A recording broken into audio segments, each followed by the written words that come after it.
Assalamualaikum warahmatullahi wabarakatuh. Perkenalkan, nama saya Lutfi Rahman dengan NIM 19 12 1380 dari kelas 19 Sistem Informasi 07.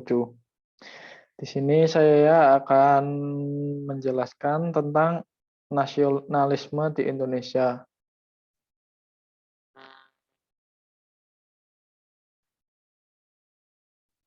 Nasionalisme Indonesia. Pengertian nasionalisme.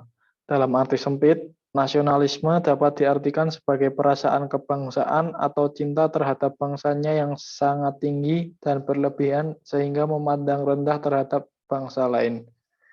Dalam arti luas, nasionalisme adalah perasaan cinta yang tinggi atau bangga terhadap tanah air dan tidak memandang rendah bangsa lain. Nasionalisme dalam sejarah perjuangan kemerdekaan Indonesia dikenal sebagai sebuah kata sakti yang mampu membangkitkan kekuatan berjuang melawan penindasan yang dilakukan kaum kolonialisme selama beratus-ratus tahun lamanya. Perasaan senasib dan sepenanggungan yang dialami mampu mengalahkan perbedaan etnik, budaya, dan agama sehingga lahirlah sejarah pembentukan kebangsaan Indonesia. Pengertian nasionalisme menurut para ahli. Sarman pada tahun 1995 secara kritis menulis sempitnya kerangka pikir sebagian besar orang mengenai nasionalisme. Menurutnya, nasionalisme sering diartikan sebagai kecintaan terhadap tanah air yang tanpa reserve, yang merupakan simbol patriotisme heroik semata sebagai bentuk perjuangan yang seolah-olah menghalalkan segala cara demi negara yang dicintai. Definisi tersebut menyebabkan makna nasionalisme menjadi usang dan tidak relevan dengan persoalan-persoalan yang berkaitan dengan masa kini, yang tidak lagi bergelut dengan persoalan penjajahan dan merebut kemerdekaan dari tangan kolonialis. Sementara menurut Hara pada tahun 2000, nasionalisme mencakup konteks yang lebih luas yaitu persamaan keanggotaan dan kewarganegaraan dari semua kelompok etnis dan budaya di dalam suatu bangsa.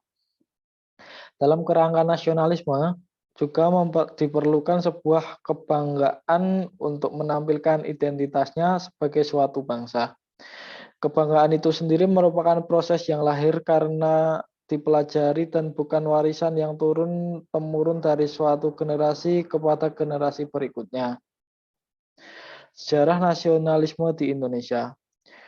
Berdasarkan sejarah Indonesia, tonggak lahirnya nasionalisme diyakini sejak lahirnya Budi Utomo pada tanggal 20 Mei 1908, yang pada masa itu merupakan organisasi modern pertama di Indonesia. Tanggal tersebut kemudian ditetapkan pemerintah sebagai Hari Kebangkitan Nasional, yang perayaannya sendiri pertama kali pada tahun 1938 ketika lahirnya Parindra yang digagas oleh Abdullah pada tahun 2001. Fakta lain yang menunjukkan perkembangan nasionalisme di Indonesia adalah pada saat Kongres Nasional Sentrale Sarekat Islam atau CSI di Bandung pada tahun 1916. Cokro Aminoto, salah satu seorang tokoh inspirator kebangsaan Indonesia, menggunakan kata-kata nasional untuk menggalang persatuan yang kuat di antara semua kelompok penduduk Hindia Belanda dalam rangka mencapai tingkat kebangsaan yang mampu mendirikan pemerintahan sendiri. Menurut Rahmat pada 1996.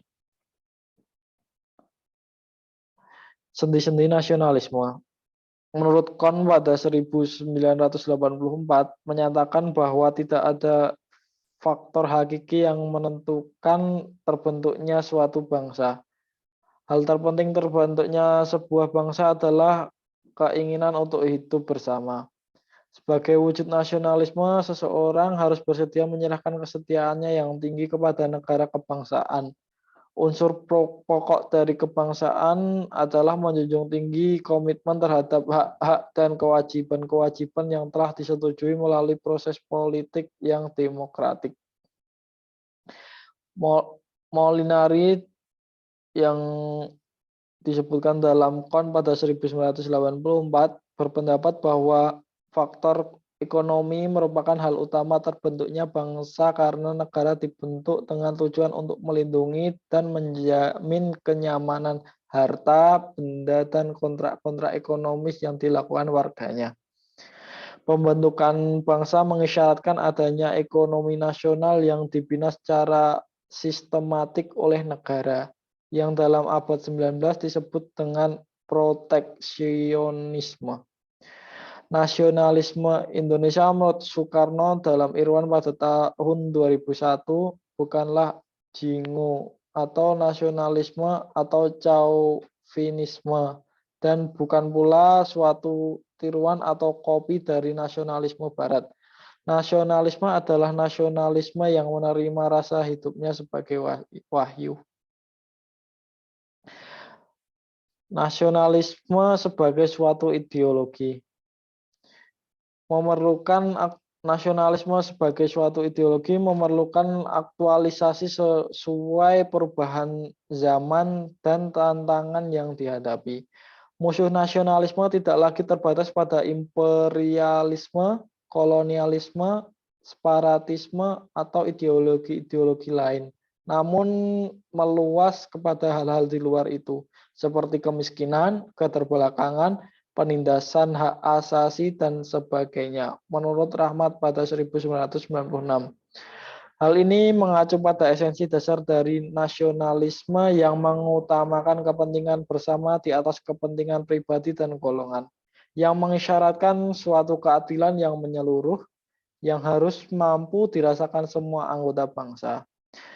Kemiskinan, keterbelakangan, dan penindasan menandakan adanya ketimpangan dan ketidakmerataan dalam suatu masyarakat bangsa yang berarti bertentangan dengan esensi dasar nasionalisme. Dilema nasionalisme. Yang pertama, di era global, orang berlomba menjadi warga dunia. Warga negara adalah status administrasi semata. Demi kepentingan ekonomi dan penghidupan orang memilih berganti warga negara. Kemudian masyarakat kapitalis dan liberal seperti Indonesia, nasionalisme yang akan menjadi slogan dan materi kurikulum nasional. Nasionalisme tidak menjadi dasar roh dan perumusan dan kebijakan pemerintah. Yang ketiga, identitas nasional kita harus kita jaga agar tetap menjadi perekat nasionalisme bangsa. Dan yang keempat, keadilan, kesejahteraan, pemerataan adalah faktor yang dapat memperkuat atau melemahkan nasionalisme suatu bangsa. Asas nasionalisme. Asas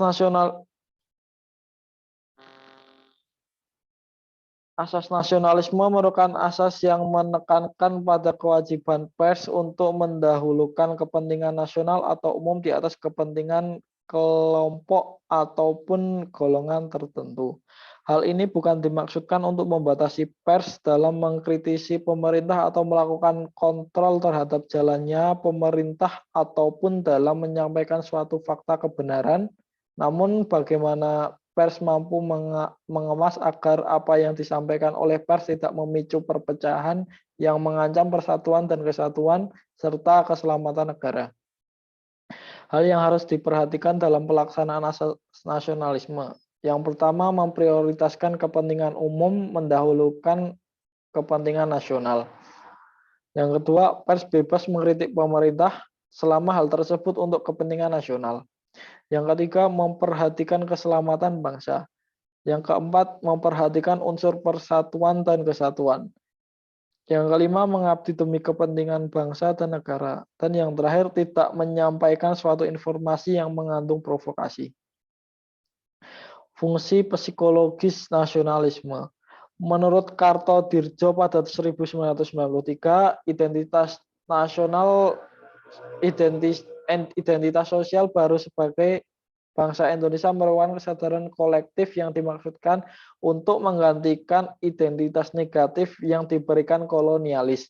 Sebutan Inlander pada masa kolonial mendorong kesadaran sejumlah orang yang terpelajar untuk berontak terhadap keadaan dan membentuk identitas sosial yang baru.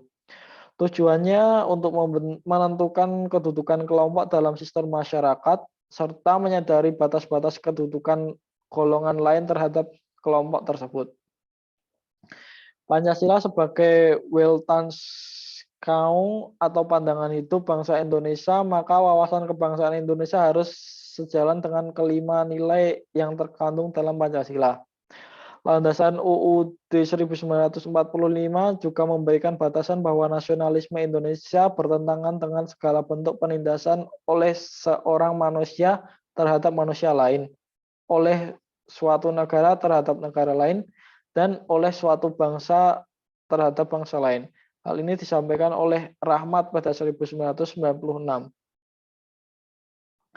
Kesimpulan, berdasarkan pemaparan tersebut, dapat dirumuskan sikap nasionalisme sebagai suatu penilaian atau evaluasi terhadap rasa cinta tanah air dan bangsa atas kesadaran dan tanggung jawab sebagai warga negara.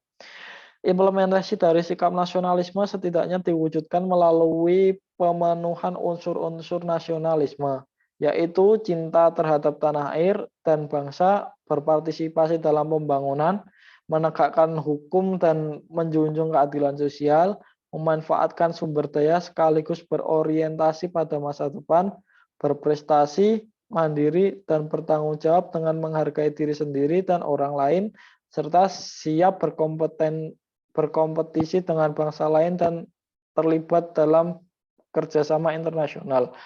Nasionalisme yang ideal seperti ini akan mengantarkan warga negara sebagai orang-orang yang mempunyai kualitas psikologis yang tinggi. Sekian dari saya. Apabila banyak salah dalam pengucapan, saya mohon maaf yang sebesar-besarnya. Wassalamualaikum warahmatullahi wabarakatuh.